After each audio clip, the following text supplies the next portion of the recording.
Sí, ahí está. Ahora sí está grabando. No está, me dice, che, mirá, si querés ejecutar fdig, o no está instalado, o fíjate con otro usuario, porque en principio no está disponible. Hay varios comandos, el SBLK es uno que también está, ¿no?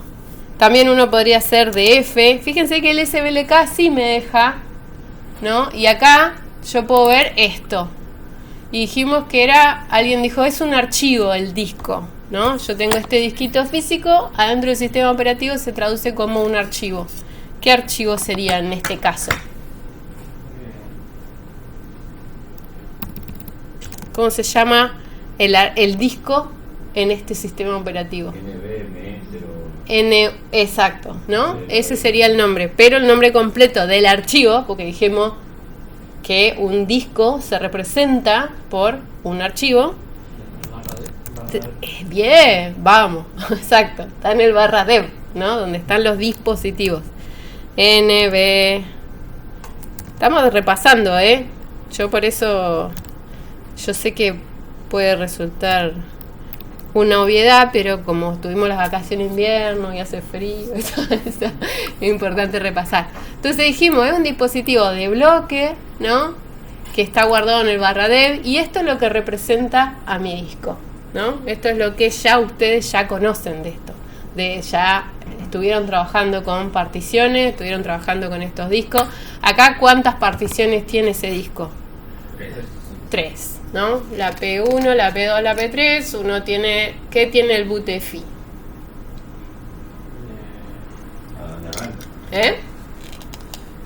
Sí, bien, me gusta. ¿El qué? Tiene todo organizado para que arranque con el BUTEFI. Exacto. Bien, vamos bien. En esta materia también vamos a estar haciendo esas relaciones, repitiendo y revisando eso que cómo arranca una máquina, ¿no? Qué relaciones hay entre el disco, el Linux kernel, ¿no? Cómo es que bootea, ¿por qué? Porque en un arranque es donde siempre tenemos problemas con un equipo, o sea, cuando un equipo se reinicia es cuando los admin tiemblan, ¿no? Porque que encuentre el kernel, que encuentre el sistema archivo, qué necesita para que encuentre el kernel, qué necesita para que encuentre el sistema archivo donde está el barra, ¿no? Que en P1 está el kernel, justamente. En P2 está el barra. ¿Y qué tiene el barra? Bueno, también vamos a ir repasando todo esto. Estoy re intensa. Y después tengo que dar software libre y voy a llegar así. Vamos a bajar un poco. Vamos a ir repasando todo esto y revisándolo para que al final de esta materia tengamos como más clara y más amplia la mirada sobre la gestión de almacenamiento y todo lo que eso implica, ¿no? Todo lo que eso implica en relación al buteo, en relación al reconocimiento de los datos, en relación a la migración de datos a otros equipos, ¿sí? Todas esas cositas que por ahí cuando vemos en las materias previas las vemos como más, bueno, a ver cómo creamos un sistema archivo. Ahora tenemos que empezar a ver la foto grande. Ya somos admin, tenemos un montón de tareas para hacer. ¿Cuál es la gestión real que se hace? No solo de una PC, que es lo que estuvimos viendo hasta ahora, sino de cuando ya entramos a trabajar en un lugar donde hay servidores, donde hay mucha más complejidad para manejar, ¿sí? Y ahí es donde tenemos que ampliar a más tecnología. Bueno, no sé cuántas cosas dije de todo lo que vamos a decir ahora. Ahora voy a ir como que despacio. ¿Cómo se almacenan los datos? Dijimos en lo que es almacenamiento masivo. La mayoría conoce que hoy en día estado sólido es esto, ¿no? Este disquito es de estado sólido y el mamotreto más grande que hace ruido y gira es el de magnético, ¿no? Los conocen a los dos físicamente. Esa es la tecnología que sigue estando incluso cuando uno habla de cloud, ¿no? Cuando hablamos de data center con un montón de información, el medio físico sigue siendo el mismo que conocemos. Eso está buenísimo porque lo que yo conozco para una PC no lo voy a poder, ¿sí?, seguir usando porque uno a veces se hace como historia, ¿no? Como en un data center la información será de otro, no, es igual. Nada más que se organiza físicamente de otras formas y eso es un poco lo que vamos a ver. No sé si conocen ustedes, alguna vez vieron alguna heladera de ese tipo? Capaz que alguien que labure, ¿vos has visto? Sí. Ok, ¿alguien más? Ah, bueno, un montón de gente ya. Bueno, nos gustaría tener una, pero no tenemos para mostrárselas en vivo. Pero uno dice, bueno, si yo tengo una PC o incluso un pequeño server, ¿hasta dónde puedo físicamente meterle discos a este equipo? ¿Puedo meterle 4, 5, 6, 10? ¿De qué depende? Totalmente, ¿no? O sea, tengo en general limitaciones físicas. Primero, acá una cuestión de calor, de temperatura, de dimensiones, ¿no? No voy a poder meter 70 discos en saque acá adentro, claramente. Entonces, ahí necesito organizar el espacio físico de otra manera. Según el lugar, según la plata que haya disponible, vamos a tener distintas formas, ¿sí? A veces en lugares pequeñitos, tipo pequeños rack con varios discos que se conectan a estos equipos, similar, ya sea con una placa adicional o con la misma placa madre, distintas formas de conexiones que vamos a tener para ampliar, porque en un data center lo primero que falta es justamente, no podemos tener 38.000 PC, cada una con 4 discos. Vamos a tener un equipo con una heladera de discos como esa, conectado a través de algo similar a, por ejemplo, un switch de fibra, ¿sí? O sea, así como en las redes tenemos switch con cableados, ¿no?, que nos conectan entre máquinas, en lo que es almacenamiento masivo, en general estas heladeras, que lo único que tienen son un montón de discos. O sea, estas heladeras son toneladas y toneladas de discos enchufados y un pequeño sistema operativo, ¿sí? Tiene una controladora este tipo de equipos. Ahora vamos a hablar un poquito más de detalles, que lo que me permite es de esa heladera ir a un switch, que normalmente es de fibra, ¿sí? Y de ese switch de fibra ir a algún equipito, ¿no? Y eso tendrá una placa extra, alguna configuración, pero lo que nos interesa a nosotros en esta materia, que es importante con estas cuestiones, es que se configuran igual y se van a ver igual que un disco conectado directamente. Entonces, lo que yo sé para particionar un disco, para formatearle y darle un sistema de archivo y demás, va a valer tanto en un equipo que tiene una heladera de esta llena de discos, o también en un disco local, ¿sí? Entonces, a nosotros, si bien yo les cuento esta historia física que no la tenemos para probarla, lo bueno es saber que desde el sistema operativo, paso más, paso menos, vamos a estar haciendo lo mismo que si tuviéramos los discos conectados directamente en el equipo, ¿sí?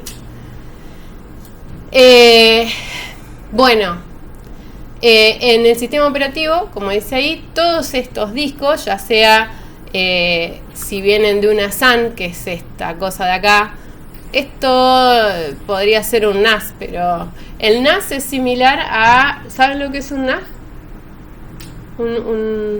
¿Vieron en administración de servicios NFS? Network File System. Bueno, un equipito de NAS tiene varios disquitos con un pequeño Linux y un NFS que exporta puntos de montaje hacia otros equipos. Ese va por red común normalmente, ¿no? Y se monta y se ve distinto. Ya ahí no vamos a ver un disco tipo DVSDA. ¿Qué vamos a ver? ¿Ustedes qué vieron cuando montaban algo de un NFS? ¿Cómo montaban un NFS? Cuando hacíamos un DF, así, yo acá veo dispositivo, ¿no? Y acá veo el punto de montaje. Veo algo que viene de la red, ¿no? Si ustedes prenden estas máquinas y hacen un DF, van a ver que, si siguen igual de configuradas, no me acuerdo, estas máquinas del laboratorio montan el home por NFS, con algo como lo que ustedes hicieron en administración de servicios, o no hicieron eso. Con NFS y veían una 10.0 algo montado en un punto de montaje. ¿Reconocen ese? En vez del dispositivo, acá ven una IP, 2 puntos. ¿Eso lo recuerdan? ¿Sí? Ahí. Bueno, los NAS en general son algunos equipos que traen un par de discos, un Linuxito que hace un export de un NFS. Eso no lo vamos a ver en esta materia, lo que nos interesa son, porque eso lo vieron en Administración de Servicios, y un NAS no es otra cosa que un NFS montado en un punto de montaje interno, viene por red, bla, bla, bla. Lo que nos interesa es todo lo que nosotros veamos como DBCD algo, DBNB algo, ¿sí? Estos bichos, las SAN, en general se presentan como dev y un número rarísimo que genera el sistema operativo, pero termina siendo lo mismo que un SDA, lo mismo que un NVE, ¿sí? Lo voy a particionar, lo voy a hacer todo lo que sea hacer con un disco interno, lo voy a poder hacer con los equipos estos, ¿sí? Y esto es el esquema de justamente eso que venimos diciendo recién. Como se presentan, son las 3 formas de almacenamiento masivo que habitualmente nos encontramos. Y después vamos a ver que el esquema de NAS, ¿se entiende este esquema? Miren, el Direct Attach es en un mismo equipo, esos son las puntitos que están acá alrededor. Párenme, porque yo estoy haciendo repaso, pero si voy muy rápido y si se pierden, y si estoy muy intensa, me frena un poco y baja. Yo te estoy haciendo. ¿Estamos bien? Bueno, no, porque por ahí voy medio pesada. ¿Cuál sería el SAN entonces? El SAN es el que nosotros no tenemos, pero que lo bueno es que se comporta como un Direct Attach. ¿En qué sentido? Entonces, el Direct Attach es el disco enchufado derecho, como lo conocemos en todo. El NAS es el del Network File System, que en esta materia no lo vamos a volver a ver. Recién capaz que al final de la materia vamos a hacer un Network File System copado, de verdad, distribuido y demás. Y ahí nos vamos a divertir de nuevo con eso, pero lo vamos a dejar, ¿sí? Que igual ustedes ya conocen ese concepto. Cuando compran el NAS, la cajita, vienen los 4 discos, lo enchufan, configuran los exports y se acabó el problema. El SAN es la heladera esta, ¿sí? La heladera esta está por un lado en lo que se llama el storage. De hecho, ese tipo de depende del tamaño de la organización, a veces hay equipos enteros dedicados a administrar las heladeras, ¿sí? ¿Por qué? Porque esa misma heladera, capaz que a través de un switch de fibra, que es lo que está acá, nosotros en el Network File System tenemos la red, ¿no? Y a través de la red se pone el punto de montaje, bla, bla, bla. Ahora, en la SAN, lo que tenemos es justamente un servidor. Fíjense que el File System no se ve del todo bien, pero acá dice File System, File System, File System, File System, ¿sí? Las diferencias. En el Direct Attach, el File System, ¿dónde está? Ustedes, derecho, adentro de la misma caja, hacen MKFS, TUC, y administran el storage y crean el File System.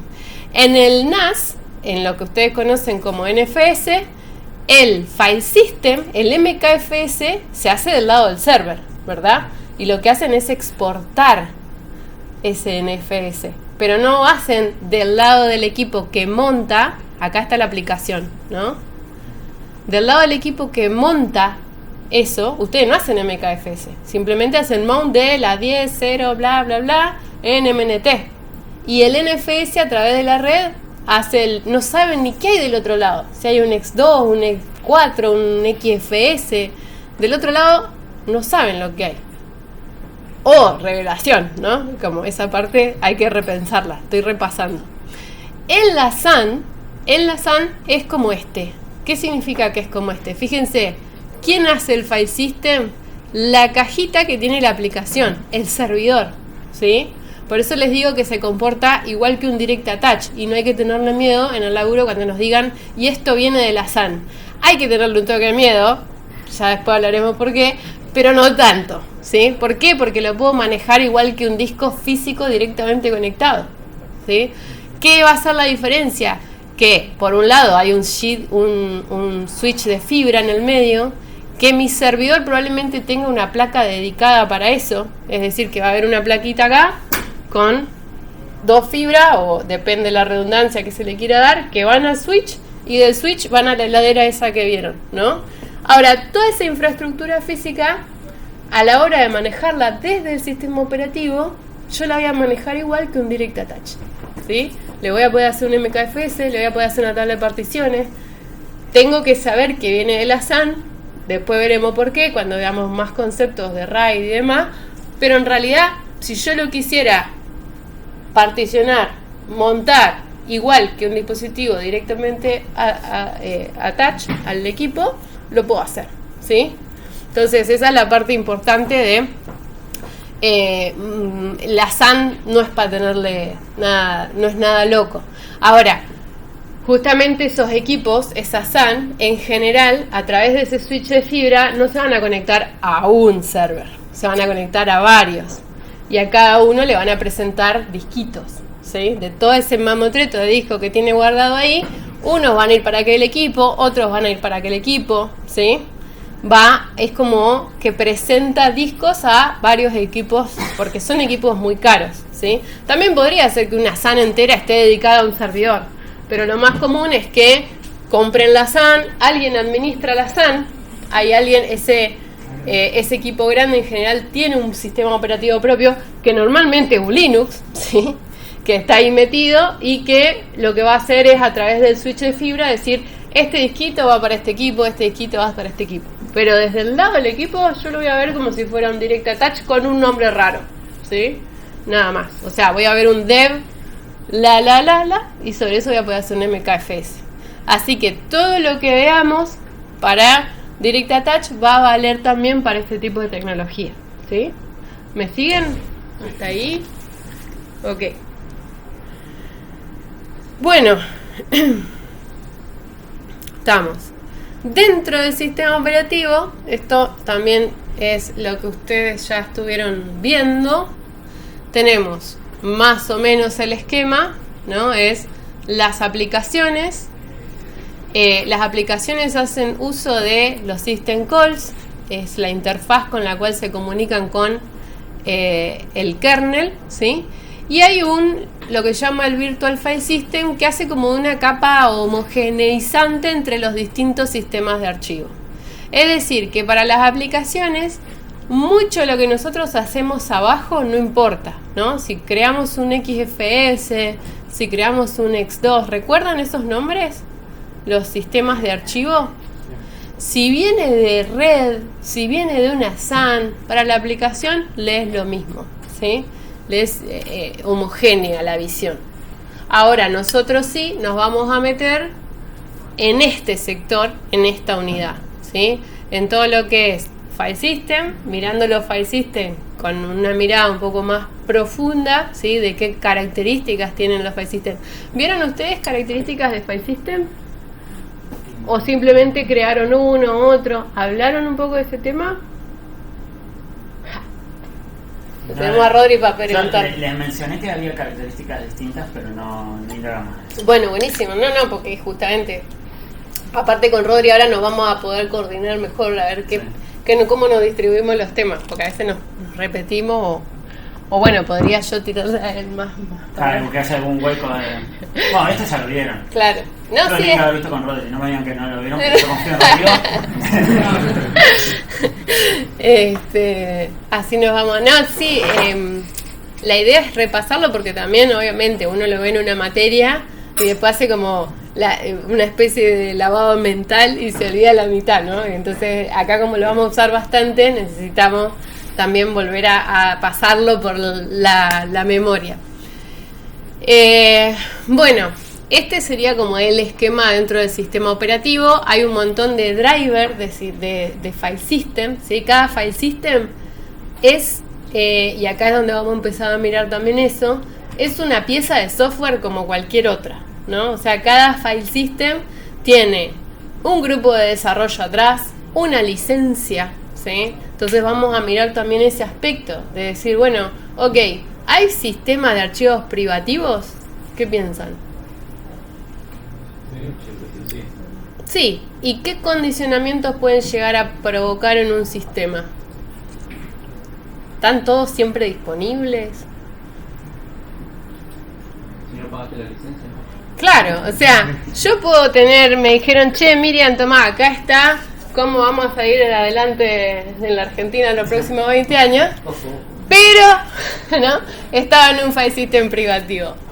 Ok, si mi sistema operativo no tiene el software, la pieza de software que lee esto, mala suerte, experimentaremos los próximos 20 años a ojos cerrados. Que probablemente suceda, pero bueno, ¿no? Entonces, ver eso también, ¿no? Que cada sistema de archivos es una pieza de software que nosotros la vamos a también analizar desde ese lado. Bueno, ¿para qué fue creada? ¿Fue creada? ¿Es lo mismo si yo voy a guardar 1000 archivos chiquitos que 10 archivos grandes?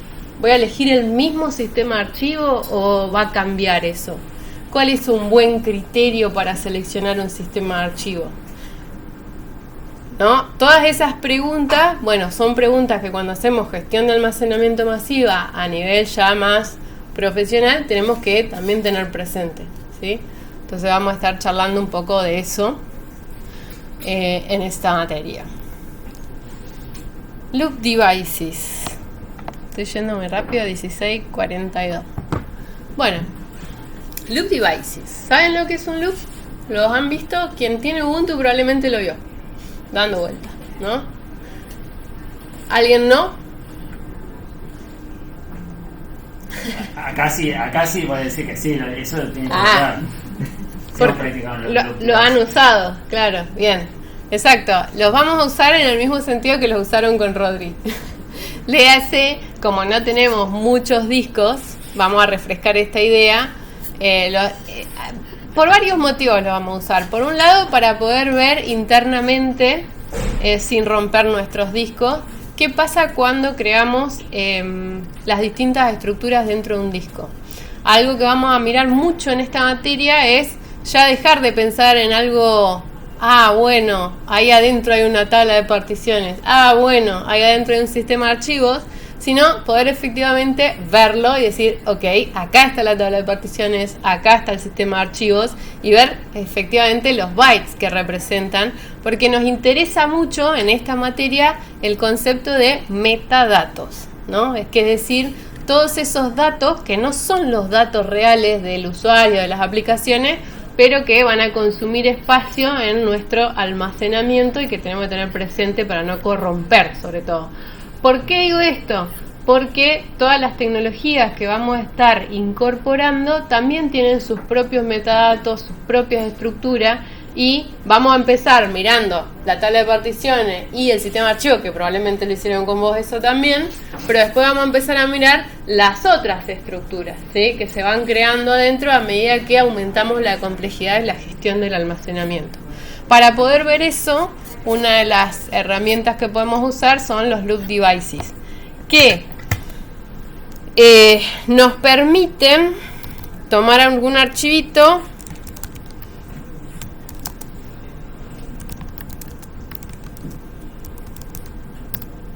y siempre me olvido si es S, M, size.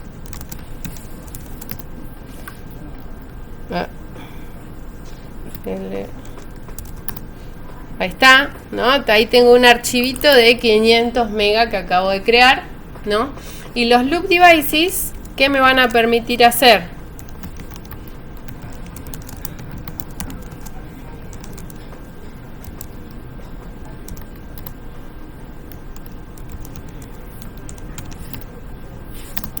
Me van a permitir asociar un dispositivo en el /dev, ¿no?, a este archivito, ¿no? Es decir, que si yo pienso cómo ¿y para qué me va a servir esto? Para hacer las pruebas, justamente. O sea, si yo ahora miro, digo, a ver, che, ¿qué tiene el dispositivo DevLoop 0 adentro? Y me dice permiso denegado. Ok, vamos a ver que vamos a necesitar mucho root. Acá otra vez la advertencia que hice al principio. Ojo, no le van a errar acá, ¿sí? Porque sonamos. Me dice, mira, tu archivito tiene un montón de ceros. ¿Qué salida estoy viendo acá? Ustedes usaron HD, ¿no? O algo parecido. OctalDump, algo de eso. HD yo uso. HD, está bien. Bueno, un poquito de revisar este archivito. Este archivito está en mi file system /, ¿no? O sea, archivito es un archivo como cualquier otro en el file system. Podría yo asociarle un Loop Device a calendario general, ¿o no? Los voy a molestar y las voy a molestar esta materia un montón, con esas preguntas, el o no, ¿no? Para que digan, ¿qué quiere que diga? ¿Qué quiere que diga? No. Sí, puedo, ¿no? No sé si estaría bueno hacerlo, pero puedo, ¿sí? Eso también es algo que en esta materia vemos mucho. Ojo, el equipo te dice que hagas lo que quieras. Menos fine. Menos show. Me van a decir, hay opciones cortas para eso. Sí, yo solo para que recuerden qué estoy haciendo. Fíjense, me dice, ok. Bueno, se queja, pero me dio un devloop 1. Ahora yo tengo, si hago HD de devloop 1, ¿qué vería yo acá? Primero, un error. Y segundo, cosas. ¿Qué son esas cosas? A ver si encontramos algún string ahí dando vuelta. Mira, está comprimido, me parece, lo de ese. Sí, puede ser. Pero viste que a veces algo se ve. Ahí hay un manifest. Bueno, ahí hay algo raro. RDF y seguro algo más por ahí va a aparecer. Fíjense acá. Pep Application, Oasis. ¿Qué cosas guarda ahí adentro? Lo de esa ni idea, pero no importa. ¿Qué es lo que hice acá? ¿Qué es lo que vamos a hacer con los loop devices?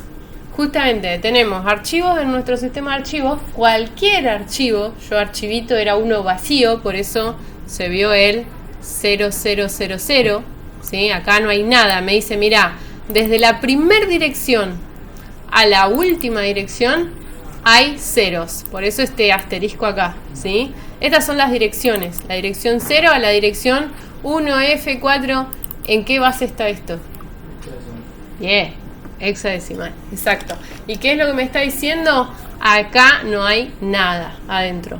Sin embargo, yo asocié un dispositivo a mi archivo de calendario general 2026 y tiene un montón de data acá. ¿Qué es lo que me está mostrando? El contenido de ese ODS, ¿sí? Obviamente, para que tenga sentido, tendría que abrirlo con LibreOffice y obviamente no tiene ningún sentido asociar un archivo de dispositivo a mi calendario general. Pero lo importante es, lo puedo hacer. Ojo, con qué asocian a qué, ¿sí? Tengan cuidado. Por otro lado, sepan que esto es una simulación, o sea, son archivos dentro de mi sistema de archivos, no son discos reales, por lo cual hay cosas que no van a andar bien, ¿sí? Pero bueno, no importa. ¿Qué nos va a permitir hacer esto? Si miro ahora, tengo dos archivos asociados a dos. ¿Por qué necesito asociarlo? ¿Qué piensan? ¿Por qué necesito un loop device? Para poder Claro, para poder trabajarlo como un disco. O sea, yo voy a usar herramientas que manejan discos y que esperan que yo le dé un dev algo para su trabajo. Entonces, si yo no le doy un dev algo, no van a andar correctamente, ¿sí? Entonces, esa asociación la hago para simular que tengo un disco y que la aplicación puede usar ese disco. ¿Se entiende la idea? Sí, bueno. No, yo estaba pensando, no es solamente la cuestión de la ruta donde está. Fíjense que cuando Miriam hizo el del calendario, tiró un error que decía, no es múltiplo del 512. Entonces, descarto los últimos 512 bytes del archivo se van a descartar. O sea, si viéramos la diferencia entre el final del setup 1 y el final del archivo, seguramente van a ser distintos. ¿Por qué? Porque ¿qué diferencia tienen además de la ruta el setup, el log, el de loop y el archivito, el otro, el calendario? Bueno, el tamaño es una, pero ¿por qué el tamaño tiene que ser de 512, múltiplo de 512 bytes? Porque esos son los tamaños de cada bloque. Claro. Y el archivo de loop es un archivo de qué tipo. ¿Se acuerdan los tipos de archivos? De bloque. Claro, es un archivo de bloque. Entonces esa también otra diferencia, que van a ser las dos cosas que una aplicación puede llegar a esperar para trabajar, que sea un dispositivo de bloque y que esté en dev loop, que esté en dev, y con esto, bueno, le damos esa oportunidad a un archivo cualquiera. Exacto. Por eso dice acá, se pasará por alto el final del fichero. Como que, bueno, tenía que dar 512 o múltiplo de 500. Lo que excede el tamaño del bloque se descarta. En este caso sí. Sí. Bueno, entonces, si yo ahora, esto también es todo repaso, en el práctico 1 van a hacer mucho de esta parte, que era cómo hago una tabla de particiones acá, para ir viendo qué pasa, ¿no? Y para hablar de la palabra metadatos que voy a repetir una y otra vez. Loop 0. ¿Con qué hacen particiones? Con fdis, por ejemplo. Ahí es la única. No, hay un montón, ¿no? Y cada una, y también eso va a estar en el práctico, es como, bueno, rever qué tablas están soportadas por cada aplicación, ¿no? Como tener presente, no para que nos sepamos, sino para que tengamos presente que no todas las herramientas soportan todas las tablas de particiones. ¿Cuáles conocen tablas de particiones?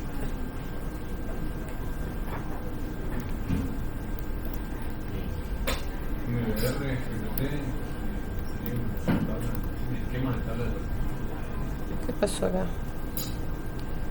Ah, me parece que saqué todo. MBR, GPT. ¿Y qué más? ¿Hay más? Hay más. Sí, hay más. Después vamos a charlar de eso. Sudo LO setup, me parece que sí. LO setup, apliqué -D mayúscula acá. Hice el detach de todos los loop device. Ojo si tienen Ubuntu, porque Ubuntu usa mucho loop device para sus propios fines. Si usan LO setup -D mayúscula por error, como hice yo recién ahí, van a hacer el detach de todo. Que no sé qué efecto tendrá eso en Ubuntu. Hagan su propia aventura. Sudo. Me han mencionado que hice, desasocié, ¿sí? Archivito. Ahí está. Ahora otra vez. HD sobre... No. HD sobre dev loop 0. Nada. Ok. Hasta ahí no hay nada. Si ahora hacemos sudo dev loop 0. Loop 0. Ay, fdic me dijeron. Ahí está. Me dice, bueno, los cambios permanecerán en la memoria hasta que decida escribirlos. El dispositivo no contiene tabla de particiones. Se ha creado una nueva etiqueta de disco MBR con el identificador print. Y podríamos simplemente escribir write y ver qué pasa, ¿no? No hago nada, no creo nada más. Me dice que en teoría ya creó algo ahí. Me dice una etiqueta de disco, a ver. Y acá importante también, fíjense que dice, acá necesitamos leer todo lo que va saliendo y prestar atención. Dice, el núcleo todavía usa la tabla antigua, léase, no tiene tabla, ¿no? Es decir, que si yo hago sudo fdisk -l de dev loop 0, en principio no debería tener nada. Aunque dice acá, o sea que no sé si están, que no la leyó todavía. Pero bueno, el kernel Linux puede tener en memoria las tablas de particiones sin actualizar con respecto a lo que está en el almacenamiento masivo escrito, ¿sí? Entonces, si surge eso que dice acá, el núcleo todavía usa la tabla antigua, la nueva tabla se utilizará en el próximo reinicio o después de que usted ejecute parprov, bla bla. Obviamente vamos a ejecutar parprov dev loop 0 para que relea sudo. Y ahora hagamos un HD de dev loop 0 y acá aparece la famosa tabla MBR. Esta práctica ya la deben haber hecho ustedes, ¿no? En su momento. Sí, no lo vimos con el HD. No se me ocurrió hacer esto de crear la tabla de particiones y no crear la partición. Hacerlo paso por paso. Está bien. Bueno, en esta materia lo vamos a hacer para justamente ir viendo, porque en esta materia justamente nos interesa prestar atención a estos cambios, a empezar a ver, ok, ¿en qué orden aparece en un disco? Yo tengo el disco peladito así, bla, bla, bla. ¿Dónde queda guardada la tabla de particiones realmente? ¿Y por qué me interesa dónde queda guardada también, no? Y después vamos a ir incorporando otras tecnologías que van a ir creando su propia estructura de datos. Esta es la primera que vemos, ¿no? Que uno dice, ok, particioné el disco, listo. Creé la tabla, creé la etiqueta. Acá creó la etiqueta sin particiones, ¿sí? Acá simplemente escribió la etiqueta que dijo, te voy a crear una DOS, si quiere cambiar la UEFI, lo que más te guste, GPT, ¿sí? Y yo me doy cuenta que es un MBR porque acá aparece la firma puntual del MBR es esa, 55AA. Ahí termina la etiqueta del MBR, ¿sí? Ahí termina esa estructura de datos. Después vamos a ir viendo las tecnologías que van a ir agregando cosas acá y nos interesa porque si no conocemos el orden y si no conocemos qué estructuras se van generando, las vamos a terminar rompiendo. Y la importancia de gestionar el almacenamiento es conocer toda esa estructura. No me interesa, a ver, si terminas, me tengo que guardar 55A, no, para nada, ¿sí? Pero sí me interesa el concepto de, ok, cada herramienta crea adentro del disco cosas. ¿Dónde están esas cosas y qué es lo que guardan esas cosas? ¿Sí? ¿Para qué me sirven? Es lo que vamos a estar prestando atención a medida que avancemos con tecnologías, ¿sí? Ok, entonces nuestros loop devices los vamos a usar con este fin. Los pueden usar en sus máquinas de ustedes, ¿sí? Con mucho cuidado, porque vieron que yo hice sudo por todos lados, ¿sí? Porque para tocar el /dev necesitan tener sudo, si no, no va a funcionar. Entonces, nuevamente recomiendo ingresar a las VMs. Quien no tenga, me avisa, ¿sí? Que no tenga el acceso, quien necesite que se lo reflote y demás, me avisa. Pero traten de hacer todas esas pruebas en las VM, que de última si las rompen no pasa nada, ¿sí? En cambio, si rompen su máquina va a ser un problema, ¿sí? Y no damos soporte a usuarios. Vamos a usar en la primera parte de la materia. Pueden hacer casi todas las prácticas con loop devices y van a andar bien, ¿sí? Después se va a entrar a complicar y ahí vamos a tener que usar más las VMs, sí o sí, ¿sí? Así que vayan amigándose con las VMs. Bueno, acá el mismo ejemplito que acabamos de hacer, nada más que le agregó ahí un file system, un X4, ¿no? Y lo montó y todo eso. Si acá particionamos, podemos ver, a ver, sudo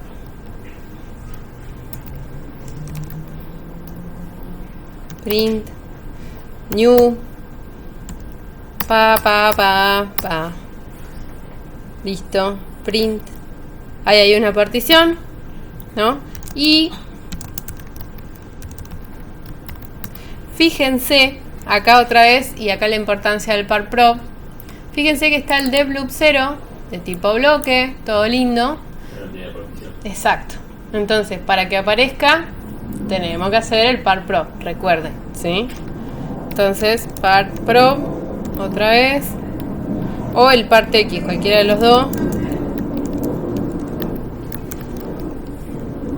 Y yo digo todo esto y lo hago en mi máquina. Podría estar usando las VM, pero siempre hay que dar el mal ejemplo. Ahora, ahí está la P1. Si volvemos a mirar, sudo hd dev loop 0. Ahí está. Cambiaron algunos bytes acá, no importa. Después, no hace falta. Cambió de 3D a... No. Simplemente sigue acá. Fíjense que la última parte sigue siendo 55A, porque acá podemos confirmar que una MBR ocupa exactamente un bloque de 512, ni más ni menos, nunca crecerá, ¿sí? Es bien fijita, bien fijita. Distinto va a pasar con la GPT, que después en el práctico tienen que jugar y ver justamente que probablemente al final del disco aparezca una réplica, ¿sí? Porque ustedes saben que la GPT tiene un backup, a diferencia de MBR que no lo tiene, y esas cositas que van a ir surgiendo. Bueno, si hacemos un file system, también algo que vamos a repasar, por ejemplo, de tipo X2, qué sé yo, por hacer alguno. ¿Dónde lo voy a hacer? 0, 1. Exacto, en la partición. ¿Qué pasa si lo hago en devloop 0? Se borra todo lo que hiciste, ¿Qué se borra? todo lo que hiciste en la partición. Exacto, se borra esto, ¿no? O sea, le voy a pegar a esta parte, porque el devloop 0 arranca acá. En cambio, una vez que está particionado, el P1 le está diciendo que arranque acá a escribir, ¿sí? O sea, después del 55A, esta va a ser la primera dirección donde se van a escribir los metadatos del file system, ¿sí? Es decir que si yo ahora hago esto, bueno, KDE le gusta hacerse el vivo y montar mis loop devices, no tengo ganas por ahora, pero ya detectó que hay un file system nuevo conectado al equipo, ¿sí? Si miramos con HD, ¡charán! ¿Cómo cambió? ¿No? O sea, ¿qué pasó? ¿Qué pasó? Fíjense que ahora ese X2 escribió tiki tiki tiki tiki un montón de cosas a lo largo de todo el disco, ¿sí? Uno pensaría que escribimos la tabla de particiones y después ¿cuáles son los metadatos del X2? Bueno, todo eso que está ahí lo modificó justamente el file system X2 y crea sus estructuras, porque acá la idea es justamente que empecemos también a tomar esa dimensión de los file system. Ok, son estructuras que están ahí adentro y si yo guardo un archivo en este file system, ¿dónde va a aparecer ese disco? ¿Sí? ¿Dónde va a aparecer ese archivo? ¿Va a estar al principio, al final, desplazado? Bueno, todas esas cositas, vamos para arriba, hasta la 0, 0, 0, 0, 0. Bueno, vamos a subir, que si subo con este seguro me paso, así que mejor vamos despacio. Fíjense. Sí, sí. A lo mismo. Bueno, dale. Tenés razón. Ahí está. Acá tenemos el 55AA, ¿sí? Y acá, a partir de acá, empieza todo lo que sería la estructura de el X2, ¿sí? No vemos nada místico. Si ahora yo creo un archivo, monto esto y creo un archivo, el archivo va a estar guardado adentro del archivito. ¿Se entiende cómo va a estar armado esto? Bueno, porque eso es lo que tenemos que empezar como a volver tangible. ¿Dónde está guardado el archivo adentro de bla, bla, bla, bla, bla? ¿Y cuánto creaste el archivito? Archivito lo creé al principio. Hice un 500 megas. No, ¿no fueron como 4 GB? No, el archivito es de 500 megas.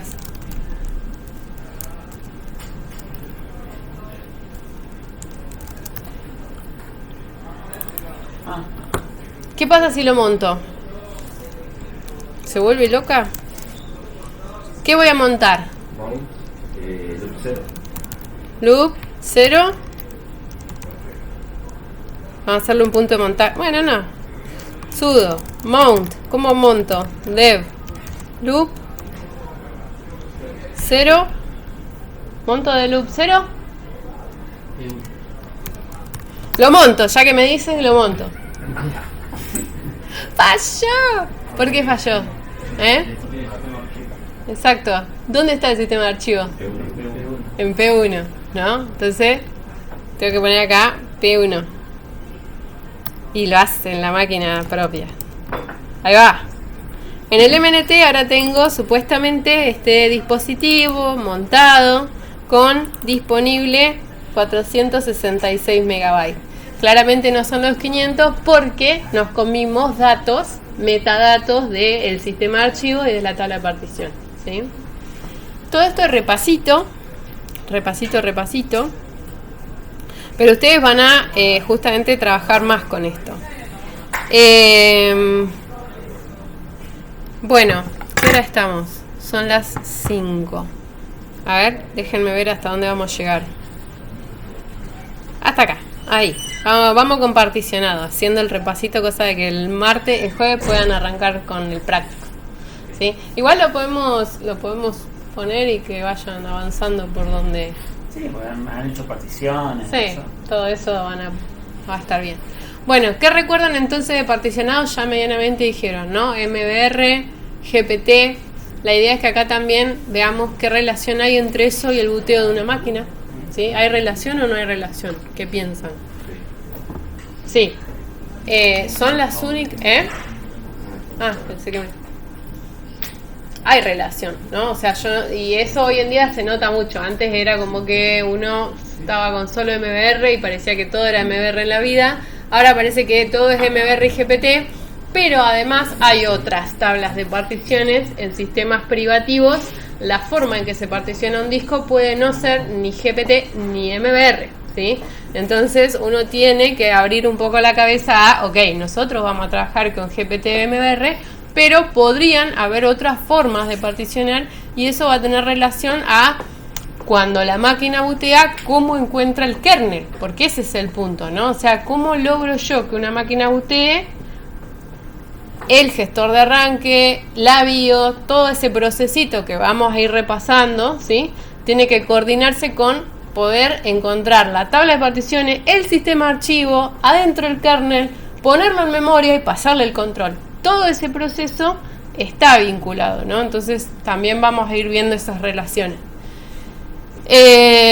Bueno, ya recién hicimos más o menos todo esto del particionado. ¿Qué nos da el particionado?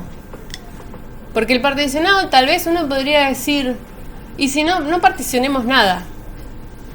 Total, ¿puedo hacer un file system sobre el dispositivo crudo sin particionar? ¿Puedo? ¿Puedo tirarle? Sí, puedo. Pruébelo. ¿Sí? ¿Puedo hacer MKFS sobre DBLU0? Puedo. ¿Sí? ¿Puedo hacer MKFS sobre DBCDA sin que sea el CDA1 o CDA2? Sí, puedo. ¿Qué es lo que pierdo? Exacto, desde el lado de los metadatos pierdo eso, pero pierdo flexibilidad de almacenamiento. La tabla de particiones es nuestro primer elemento de gestión de almacenamiento, ¿no? ¿Por qué? Porque puedo dividir el espacio en pedacitos independientes y tratarlos de manera independiente. Por ejemplo, en esta máquina, lo veíamos al principio, yo tengo un solito disco que está particionado y esa es la primera herramienta de gestión de almacenamiento que conocemos, ¿no? Es decir, un disco físico que se comporta como N discos físicos. Cada uno de ellos yo los puedo tratar independientemente, ¿no? Son dispositivos a los cuales les puedo poner sistemas de archivos distintos, como es en este caso. Yo le estoy poniendo a un sistema de archivo. ¿Qué sistema de archivos es este BootFI? ¿Qué piensan? ¿Recuerdan?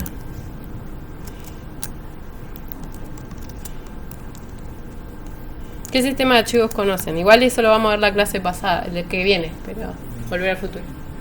Está ahí. Exacto. Tiene un FAT BootFI. Eso es porque es un sistema de archivos sencillo y ahí está el kernel. Para que el gestor de arranque encuentre el kernel necesita un sistema de archivos sencillo. Una de las cosas, ¿no? ¿Por qué no está todo junto eso? Bueno, en este caso no tiene un X4. ¿Por qué? Porque el gestor de arranque tal vez no encontraría el kernel ahí adentro. Ya estoy extralimitando las neuronas en este momento. Pero bueno, son las relaciones que vamos a ir viendo. La tabla de particiones entonces es nuestra primera herramienta que flexibiliza que yo no requiera 4 discos. Uno para poner el kernel, otro disco físico para poner el barra, otro disco... No, puedo hacer 3 particiones, ¿sí? Y en una poner el kernel, en la otra poner el barra, en la otra poner el home, ¿sí? Es nuestra primera herramienta de flexibilización de la gestión. Bueno, ¿qué describe la tabla de particiones? ¿Qué describe? ¿Qué información tienen en la tabla de particiones? Donde está montado el sistema operativo. En general describe espacios contiguos, ¿no? De principio a fin. De acá hasta acá va la P1, de acá hasta acá va la P2. No necesariamente puede estar todo el espacio usado, puede ser que haya alguna parte libre, ¿no?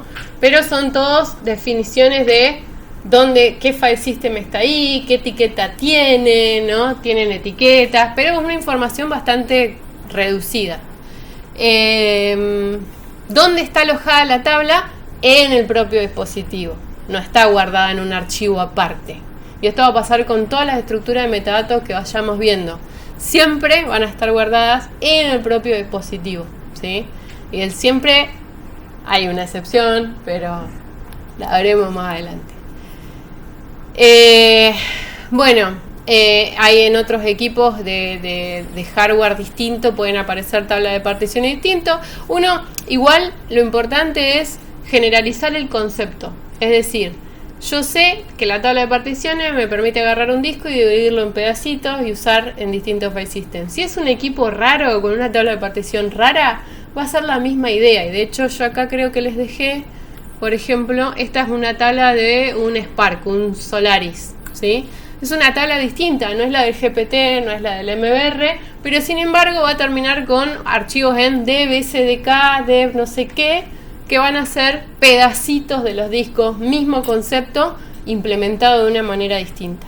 Que eso también es importante en esta materia, empezar a ver las tecnologías, cuál es el concepto atrás, porque ustedes van a salir de acá y se van a encontrar con esos mismos conceptos implementados en otros sistemas operativos, no necesariamente en GNU Linux.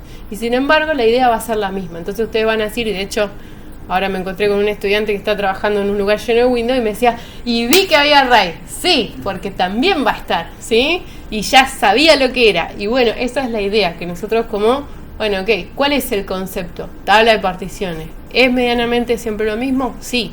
Va a cambiar un poco el formato, la herramienta será parecida, pero yo conozco el concepto, ¿sí? Estas son las tradicionales. En el 99% de los casos se van a encontrar con esto. Hay un 1% de los casos en que van a haber otros bichos raros, depende de donde trabajen. Ahora van a instalar data centers de China, acá, no sé qué, pero bueno. Hoy escuché una noticia re loca de Calf, que fue interpelado por el gobierno de Estados Unidos. Les amenazaron con que le van a sacar la visa. ¡Ay! Una locura. Lo venía escuchando en la radio y digo, wow, ahí está la soberanía perdiéndose por todos lados. Bueno. Los chinos por Huawei. Sí, GPT seguro. Sí. No, olvídate. No. Sí, era por un contrato de CAS con Huawei. Se armó un lío. No entendí bien de qué se trataba, pero... Están usando muchos dispositivos de Huawei que en realidad están en Estados Unidos y ahora se están reemplazando por y a la cagada ahí porque Estados Unidos vio eso, entonces... Qué loco, ¿no? O sea, la soberanía de... Bueno, llevar esa información allá porque la cagada. Pero aparte de amenazar con retirar las visas y que comprometer... No, una locura total. No te mueve mucho dinero para acá. No, acá hay muchas miradas puestas por el tema de los data centers para IA. Que están como explorando la zona para decir, bueno, y ponemos un data center por aquí, que es bastante estable. En fin. Esta es la estructura de un MBR típico, son siempre 512 fijos, ¿no? Y tiene como esta estructura, acá está la firmita, siempre que veamos el 55AA, ahí termina los 512 bytes del MBR. Y después está para repasar todo lo que era la tabla GPT, que ustedes ya saben, que esta vino un poco a extender las ideas del MBR, que se quedó corta en algún momento, ¿no? Con su posibilidad de flexibilizar la gestión de almacenamiento, y también por el estándar UEFI, que vino a también cambiar la forma en que se bootea y demás. ¿MBR tiene una limitación de particiones principales en 4, no? Sí. Sin embargo, se sigue usando un montón, pero sí, está la partición extendida y 4 primarias. Que la partición extendida justamente fue la primer flexibilización que hubo. Antes eran solo 4. Cuando yo estaba estudiando, eso era como un montón. Igual ya te resobraba, pero después se quedó corto porque creció mucho el almacenamiento vacío. O sea, se empezó a mejorar la capacidad de los discos. Entonces quedó corta la posibilidad de direccionar todo ese espacio. Y saltaron de esto a lo que es la GPT hoy en día, que tiene un MBR acá adentro también, al principio, que ustedes habrán visto que esto es por compatibilidad hacia atrás, y ya la vamos a charlar un poquito más, pero tiene que ver justamente con herramientas viejas que no manejen GPT y no arruinen si hay un MBR y demás. Pero bueno, la GPT, entre otras cosas, y tal vez la más destacada que tienen a diferencia de esta, es el backup al final del disco, ¿no? O sea, en el caso de la MBR son 512 al principio, ni más ni menos, siempre va a estar ahí, hacer un backup de eso es muy fácil. Ahora la GPT flexibiliza pero complejiza, siempre vamos a tener ese trade-off, ¿no? O sea, siempre que agregamos complejidad vamos a perder en simplicidad. La GPT tiene un backup al fondo que replica la tabla primaria, ¿no? Pero que ante la ruina de la primaria podés restaurarla desde la secundaria, ¿sí? Así que cuando prueben en el práctico hacer esta parte van a ver que se genera no solo al principio, sino que con HD van a ver al final la copia de la tabla de particiones, ¿no? Y sí, esta cambia, tiene una forma de direccionado distinta, tiene los logical block address, no sé qué. Bueno, todo eso es para repasar, ¿sí? Tampoco es que nos necesitamos mirarla súper en profundidad, pero sí conocer un poco qué flexibiliza, las diferencias básicas de las tablas de particiones. Y hasta ahí llegamos hoy, ¿sí? Vamos a dejar el primer práctico, para que si quieren arrancar hoy, y si no el jueves seguimos con todo esto de repaso. El práctico 1 va a ser todo de esta parte, ¿sí? ¿Dudas?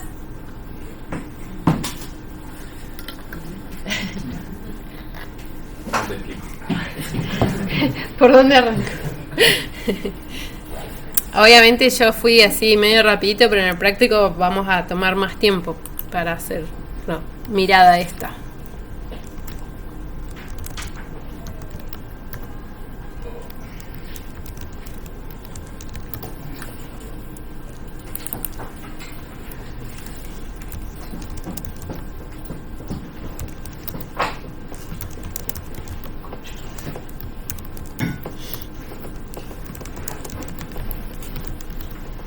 Sean prolijos, si usan loop devices, desmonten antes de sacar los archivos, lo que hacen para allá, después lo devuelven para acá.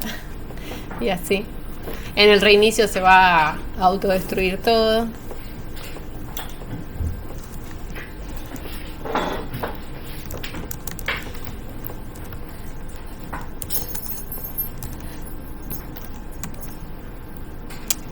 Uy, esta es la vieja forma.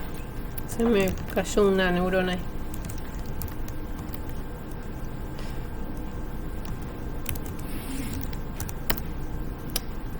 ¿Qué quise poner? Power off, ¿qué era? Ya no me acuerdo.